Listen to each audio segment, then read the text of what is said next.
Inna iddatash syuhuri 'indallahi 12 syahran fi kitabillahi yawma khalaqas samawati wal ardh khalaqas samawati wal ardu minha arba'atun hurum. Ila akhir ayat. Qala Rasulullah sallallahu alaihi wasallam, khairun nas man tala umruhu wa hasuna amaluhu, wa syarrun nas man tala umruhu wa sa'a amaluhu. Sadaqallahul aliyul azim wa sadaqa rasuluhun nabiyul habibul karim wa nahnu ala dzalika minasyahidin wasyakirin walhamdulillahi rabbil alamin.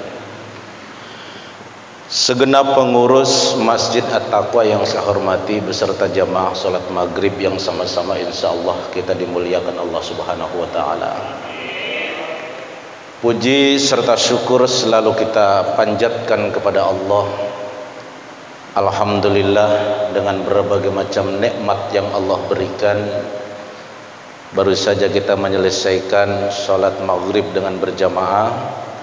Mudah-mudahan ibadah kita di hari ini yang wajib maupun yang sunnah diterima oleh Allah Subhanahu wa taala, dan itu semua bisa kita jadikan sebagai bekal untuk menuju perjalanan yang begitu jauh, yaitu perjalanan yang hanya bisa ditempuh dengan bekal yang banyak, yaitu ialah takwa kepada Allah Subhanahu wa taala.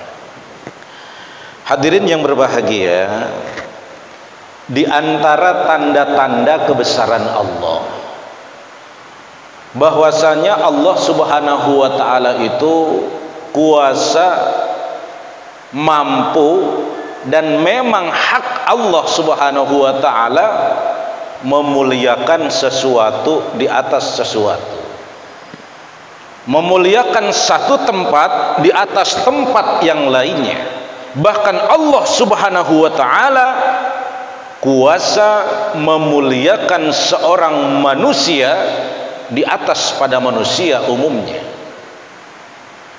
Bagaimana Allah Subhanahu wa taala memuliakan Masjidil Haram yang ada di Mekah dan Masjid Nabawi yang ada di Madinah dari seluruh masjid yang ada di dunia. Kita sholat di Masjidil Haram 2 rakaat itu pahalanya beda sama sholat di At-Taqwa. Kita sholat di Masjid Nabawi 2 rakaat itu beda pahalanya dengan sholat di Masjid At-Taqwa. Allah muliakan kedua masjid tersebut. Bahkan Allah Subhanahu wa taala kuasa memuliakan satu tempat di atas seluruh tempat yang ada di dunia. Di Mekah namanya Hijr Ismail, di Madinah namanya, yang kalau kita mau sholat berebut apa namanya tuh, Raudhah, ya.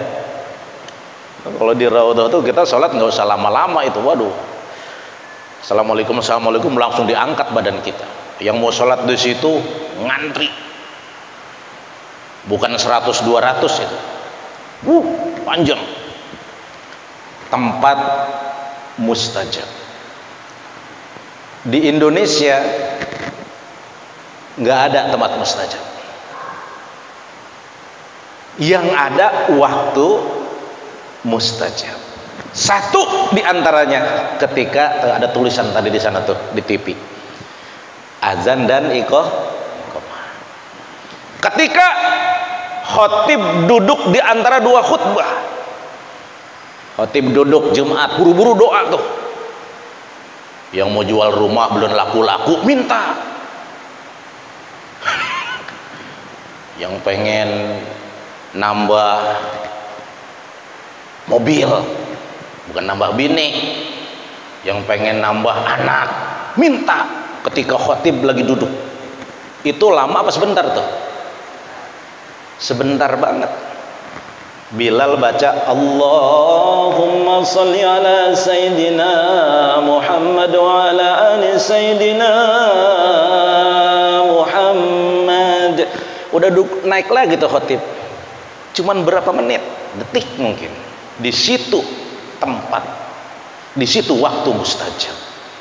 Kapan lagi? Sepertiga malam ketika kita qiyamul lail, kita mohon kepada Allah Subhanahu wa taala di kala mana banyak manusia yang lagi bobo, yang lagi pules, kalau kata orang Betawi.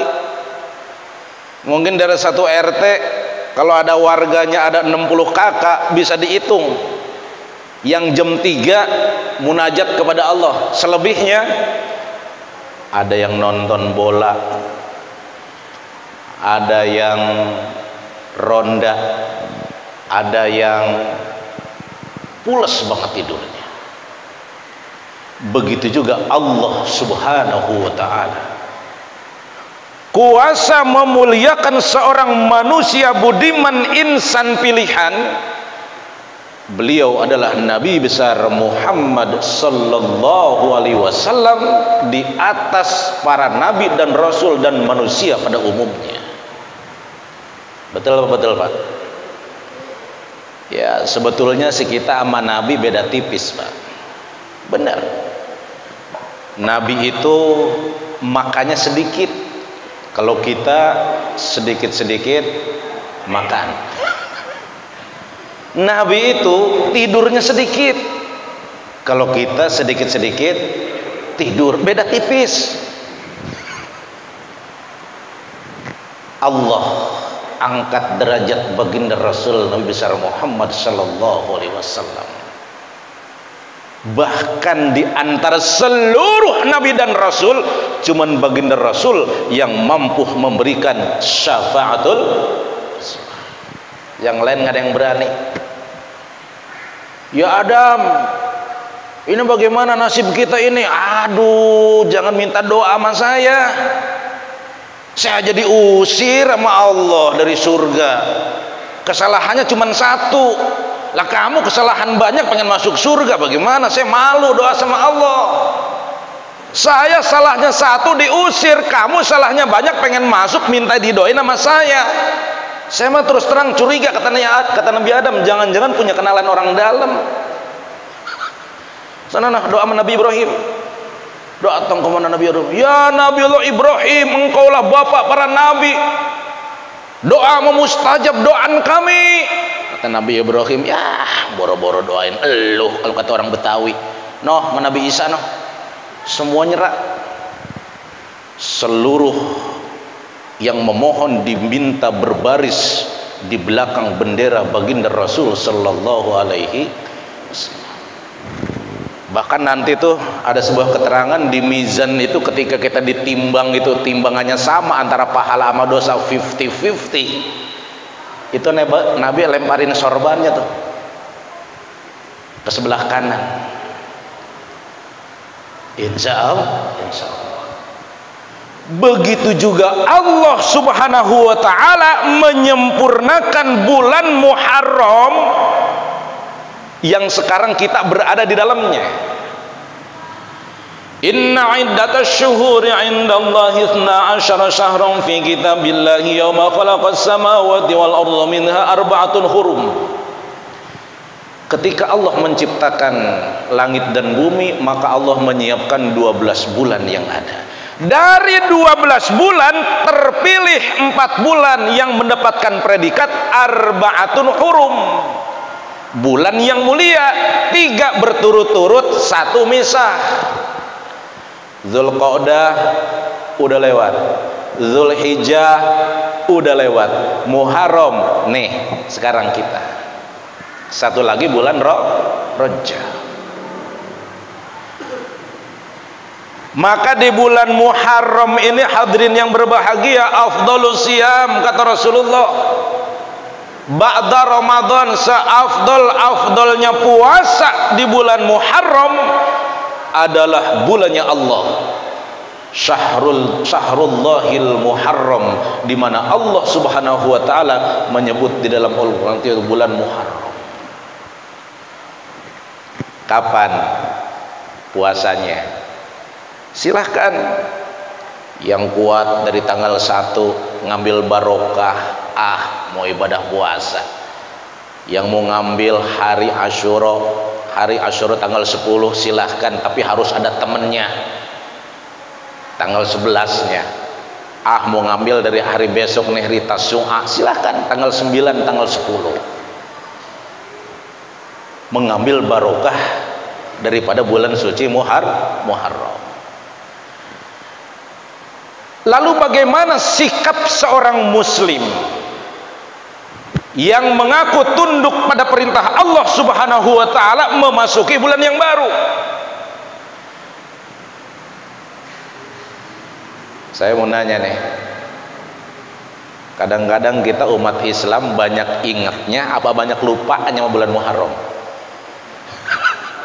Begitu ngelihat status WA, emang udah tahun baru Islam nih sekarang.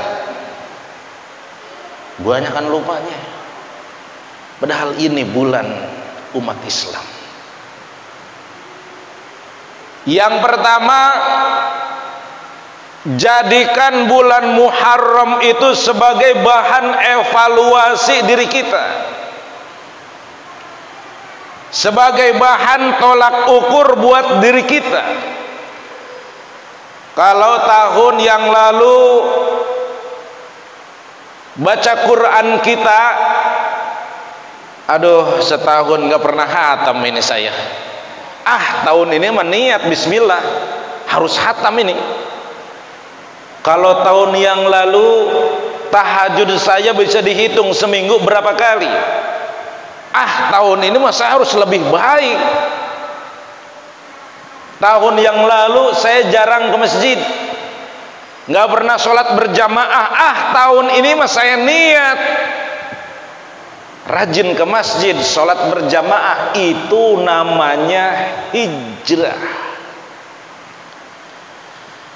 Alladzina amanu wa hajaru wa jahadu fi sabilillahi bi amwalihim wa anfusihim a'zamu darajatan 'indallah wa ulaika humul faizun. Kalau kamu ingin derajat diangkat sama Allah, lalu kamu ingin memperoleh kemenangan, sukses di hadapan manusia, lalu mulia di hadapan Allah, syarat yang pertama amanu. Syarat yang kedua wahajaru. Ulama mengatakan hijrah yang pertama minat tafarruq ila jaga persatuan, jangan bercerai-berai. Minat tafarruq ila ijtima. Yang kedua, hijrahnya minal bakhli ila sahyi.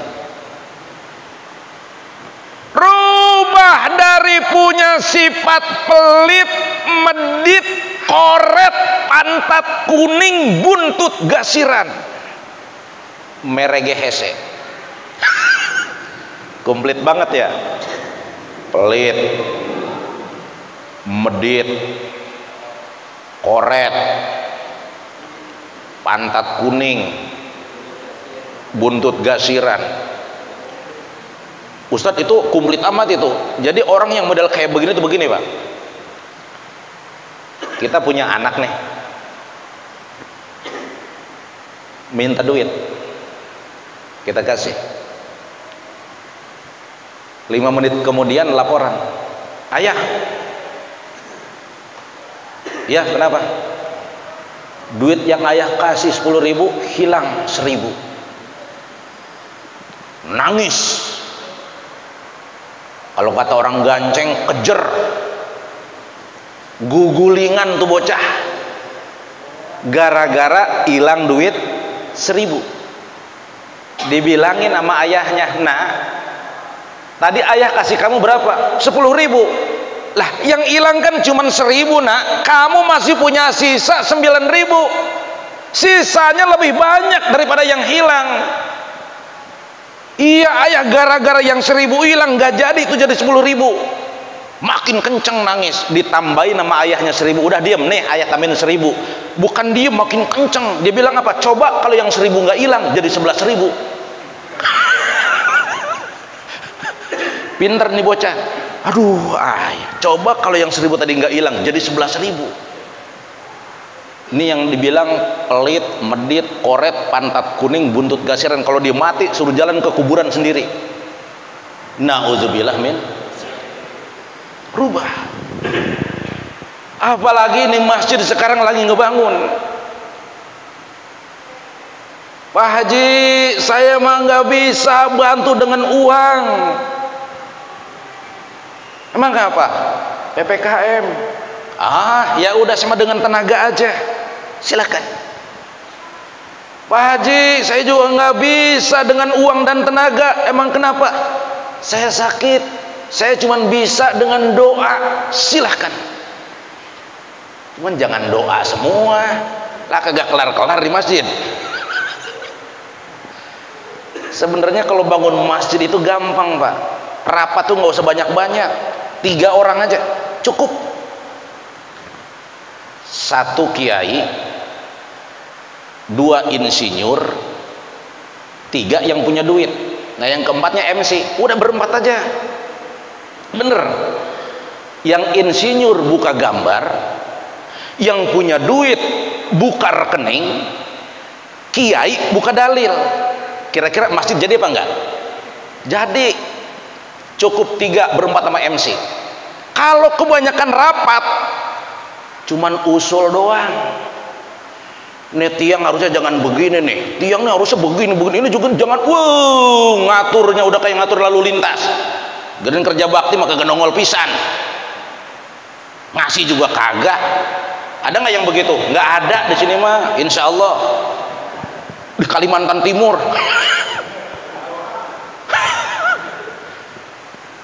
Cukup bertiga rapat, yang punya duit, yang punya gambar masjid sama kiai, jadi masjid.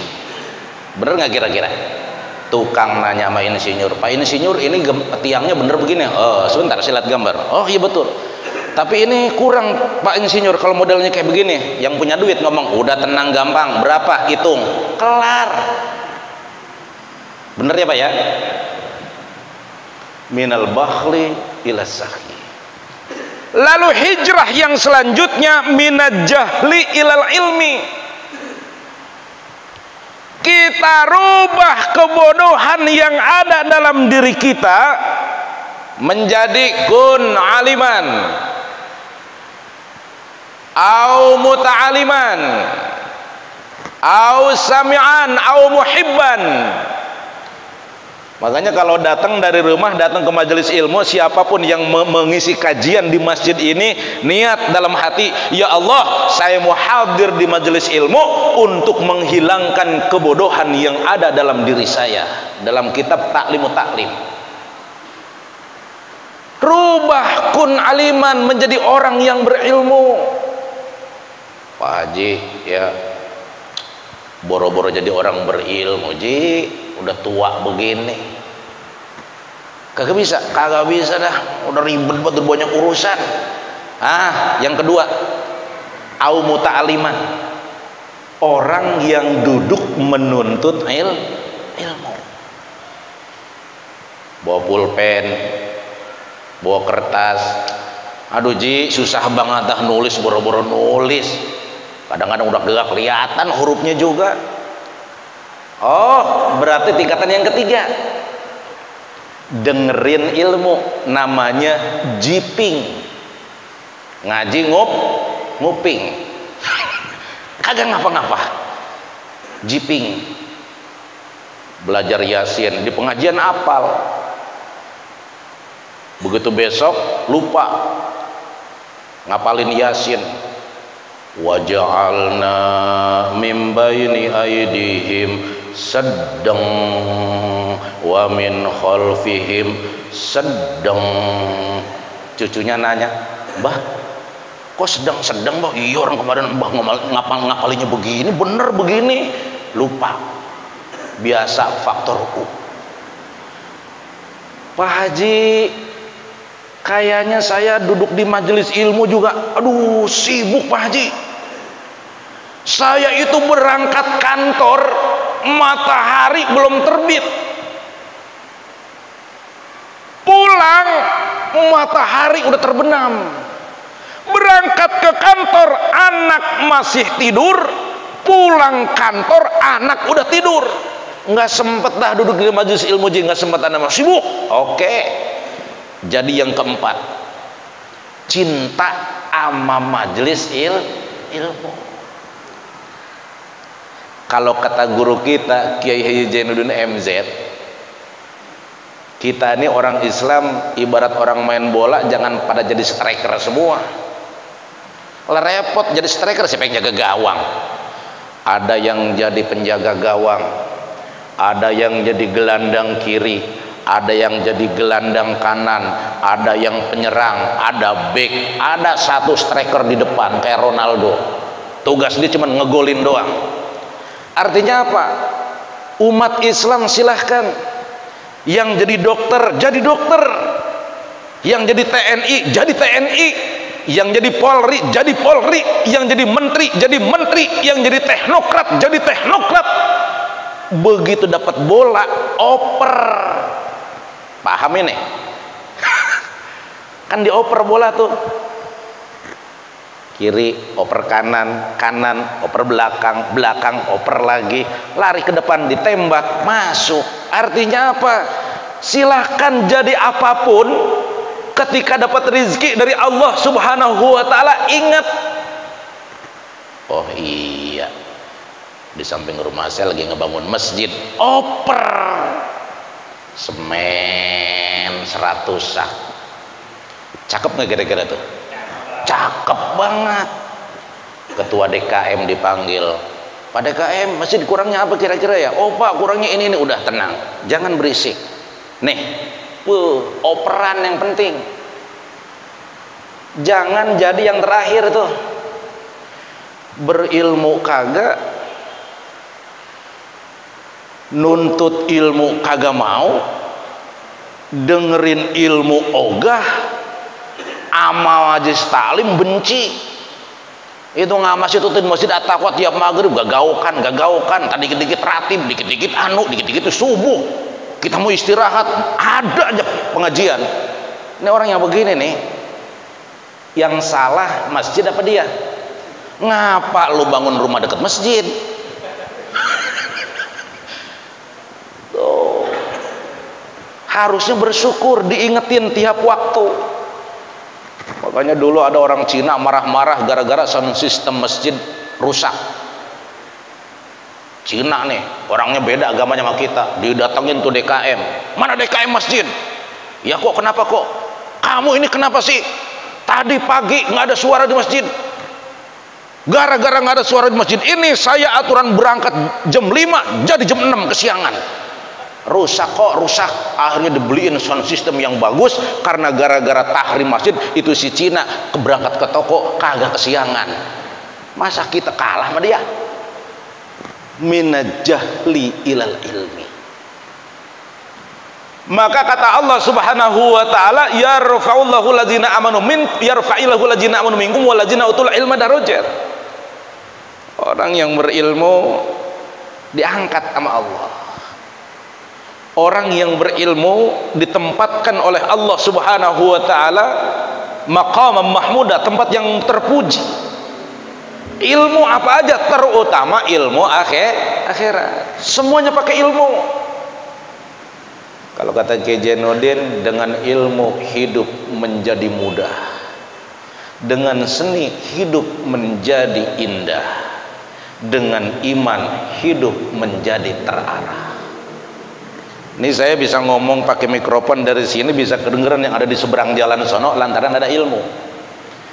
Pergi haji dulu, orang tua kita di tahun 60 berangkat haji berapa bulan? Bisa 2 sampai 3 bulan. Sebulan berangkat, sebulan ibadah, sebulan pulang. Kadang-kadang udah sampai lupa kita udah sama dia. Sekarang dengan adanya teknologi, dengan adanya ilmu, dipercepat. Yang ukuran sekian bulan dirubah menjadi kurang lebih 9 jam. Ilmu. Maka al-ilmu nurun, ilmu bagaikan cahaya yang mampu menerangi, yang mampu memberikan nasihat kepada diri kita. Semuanya pakai ilmu. Baca Quran ada ilmunya enggak? Ada. Salat ada ilmunya? Ada. Puasa ada ilmunya. Haji ada ilmunya. Ampe bikin nasi goreng ada ilmunya. Coba bapak-bapak di sini yang belum pernah bikin sambal, besok nyambel. Bu, mulai besok ibu mesti nyambel, ayah yang nyambel. Kata istrinya, tumben ini kagak punya ilmu. Apa baik dimasukin ke ulegan, insya Allah rasanya acak-acakan.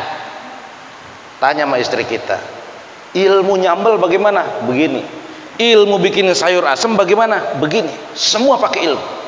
Makanya orang tua dulu, hadirin yang berbahagia, terkadang ilmunya sedikit, nggak bisa apa-apa, tapi subhanallah, dengan ilmu yang beliau punya hanya sedikit, dia rutinin tuh istiqomah ibadah.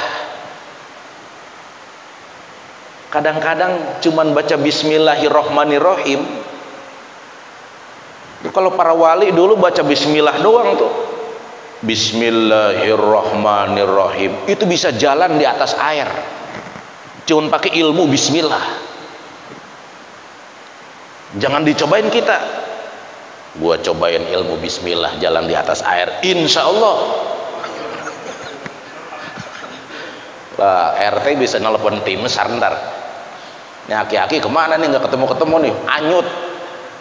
Ilmu, cuman ilmu bismillah diamali, dipuasain, sunahnya rajin, zikirnya rajin.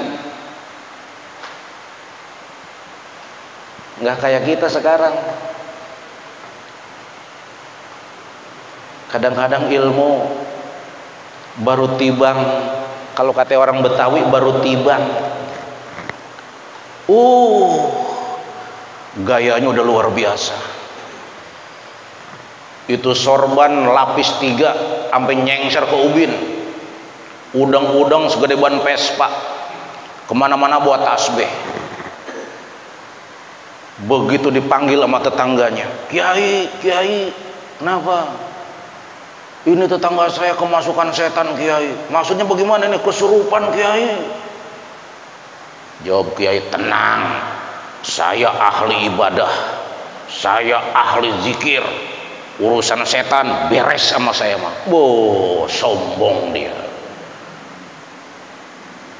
Datang ke rumah megang tasbih yang segede-gede buah capi. Ada tuh tasbih di pamijahan yang gede-gede tuh, gede-gede banget tuh, sambil baca subhanallah, subhanallah, subhanallah. Begitu datang ke tempat orang yang kerasukan setan, dibacain ayat kursi kagak mempan, dibacain lagi ayat kursi kagak mempan juga. Itu setan bisa ngejawab, Kiai tajwidnya salah.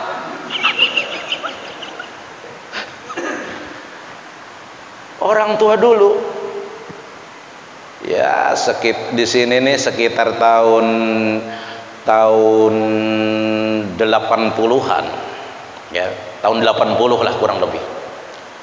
Ini orang yang mau beli tanah di sini kagak ada yang mau. Emang apa? Tempat jin buang anak. Bener. Ada aki-aki udah tua bang, orang-orang tua dulu nih mau ngaji aja, kemana ngajinya? Kuitang, jauh. Kadang-kadang dia harus naik apa namanya tuh, delman dan lain sebagainya. Yang dia dapat di sana cuman ilmu bismillah, cuman bismillah diamalin. Sholatnya ibadah sholatnya istiqomah, nggak pernah ketinggalan, puasa Senin Kemis, rajin. Itu dengan bismillah saja luar biasa. Lamun cek urang Sunda, saha anu matih, saha anu matuh bakalan mati. Kalau kata orang Betawi, golok semakin diasah semakin tajam. Artinya apa?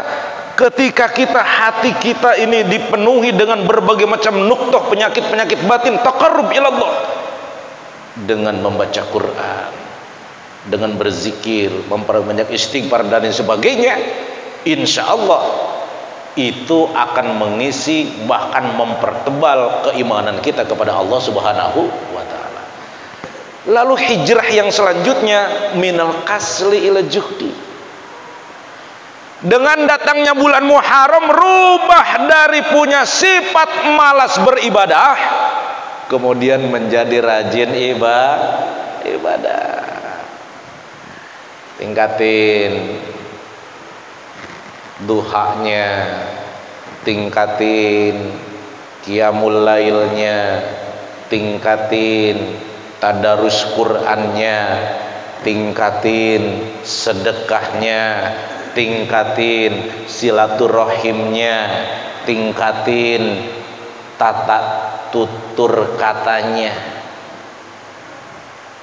Salamatul insan wa hifzil lisan. Tahun baru rubah semuanya, insya Allah. Baru kemudian kata Allah, alladzina amanu wa hajaru wa jahadu fi sabilillah bi amwalihim wa anfusihim. Kemudian jihad di jalan Allah. Jihadnya apa? Perang belum. Nih, termasuk duduk di majelis ilmu bagian jihad di jalan Allah Subhanahu wa ta'ala. Makanya Nabi pernah ketika perang Badar itu kan perang besar, kumpul sama sahabat, Nabi bilang, sahabatku, kita baru saja menyelesaikan perang kecil, kita akan menuju perang yang lebih besar. Sahabat nanya, ya Rasul, mayat masih bergelimpangan di hadapan kita, bau darah masih tercium di hidung kita, lalu engkau katakan ini jihad kecil dan jihad akan menuju jihad yang paling besar, apa itu ya Rasul? Rasul menjawab, jihad memerangi hawa. Ini kan ngaji begini nih, ini mah termasuk enak. Habis maghrib, pas lagi tanggal 17 Agustus libur, coba subuh. Kalau kurang niat di sini, itu nggak jalan Pak. Benar. Makanya saya pernah ditanya, Ustadz bagaimana caranya supaya kita rajin ibadah? Saya kasih doa, saya kasih zikiran, gampang. Allahumma paksain. Bener nggak kira-kira? Allahumma paksain. Kalau kagak dipaksain mah ya Allah, hadir di majelis ilmu, sholat berjamaah di masjid kayak narik bambu dari ujung. Pernah ada yang narik bambu, nariknya dari ujung, berat banget. Bang ngaji, aduh capek banget dah, minggu besok aja dah. Dia pikir minggu besok masih hidup. Bang ngaji subuh nih, aduh capek banget dah, minggu depan aja dah. Dia nggak tahu tuh umurnya 5 menit lagi. Masya Allah. Ada kemarin nih, malam hari ini malam keempat, menantunya guru saya Kiai Syekh Nasrullah tuh, beliau selalu berdoa, ya Allah matikan saya dalam keadaan ibadah kepadamu ya Allah. Habis salat maghrib, Assalamualaikum warahmatullahi wabarakatuh, Assalamualaikum warahmatullahi wabarakatuh, doa blok. Kirain bercanda, lewat tuh, umur nggak ada yang tahu. Duduk di majelis ilmu, bergaul dengan orang-orang soleh, mendengarkan beberapa kalimat ayat-ayat Allah serta hadis Rasulullah Sallallahu Alaihi Wasallam. Kata Nabi, itu bagian dari kalian duduk di taman-taman surga, raudhah min riyadil jannah. Bahkan nih kita ntar nih, ini kita bisa saling tolong nih. Yang biasa aktif di masjid ini 50 orang. Begitu nanti yaumil kiamah di akhirat masuk surga 49. Ini kita yang 50 pada rapat nih. Ini teman kita kemana ya? Siapa? Si Anu. Loh, dulu kan dia, iya, dulu sering banget ngaji dia di sini di masjid kita. Dulu waktu kita lagi di dunia, oh dia takwa bener. Subuh ada, maghrib ada, zuhur di marajin. Tapi ini kenapa ya kok nggak ada ya? Yuk kita nanya sama Allah. Ya Allah, si Fulan bin Fulan kemana? Biasanya kami di dunia bersatu 50 orang ini. Oh, nggak ada ya? Nggak ada. Coba kamu tanya sama malaikat Malik. Rame-rame kita ke malaikat Malik. Ya malaikat Malik, atas perintah Allah kami suruh ngelihat daftar penduduk neraka. Tuh ada mading, lihat. Dulu ya. Ya, ini dia nih. Ternyata teman kita ada di sini. Ada di dalam. Malaikat Malik, bagaimana nih caranya supaya kami bisa mengambil teman kami? Oh, kamu izin dulu sama Allah. Dia ini rajin ibadah, ya malaikat Malik. Ya izin dulu sama Allah. Balik lagi kita. Ya Allah, ini teman saya satu ada di daftar penduduk neraka. Terus, tolong angkat dia ya Rob dengan kebesaran dan kemuliaan-Mu. Dulu bareng-bareng ngaji sama kita. Ya teman-teman, bener ya Allah, bener. Orang saya kalau duduk samping dia pisan. Bilang sama malaikat Malik, angkat si Fulan bin Fulan. Berangkat lagi kita. Begitu sampai di depan pintu neraka, bilang sama malaikat Malik, ya malaikat Malik, ini teman saya di dalam neraka atas perintah Allah. Kami suruh ngambil dia. Ya udah silahkan, kita mau masuk ramai-ramai. Kata, tar dulu, jangan ramai-ramai, atuh aja perwakilan, ketua DKM. Masuk, diambil. Set, begitu diambil, bercengkerama, apa kabar? Aduh, masya Allah. Kenapa ente masuk neraka? Oh jangan diceritain dah, mokal, malu. Ya udah begini, ini perintah Allah. Teman-teman udah pada nunggu di pintu surga. Udah ada izin, ayo kita masuk ke surga. Kagak mau ah, lah emang kenapa? Malu bagaimana? Ini di dahi saya masih ada stempel neraka, ini bagaimana ini? Masih ada stempel, kagak mau masuk surga, malu. Akhirnya, aduh bagaimana ini? Akhirnya ketua DKM keluar lagi, ya malaikat Malik, ini kagak mau dia diangkat di neraka masuk surga, katanya malu. Emang kenapa? Masih ada stempel neraka. Malaikat Malik doa sama Allah, ya Allah, tolong hilangkan stempel neraka yang ada di dahinya. Ini kita bisa baca kalau nggak salah di dalam kitab Durratun Nasihin. Allah mengutus seekor burung dari surga, lalu tenggelam di telaga Kautsar, lalu keluar lagi, lalu dia mengibaskan sayapnya, lalu percikan air yang keluar dari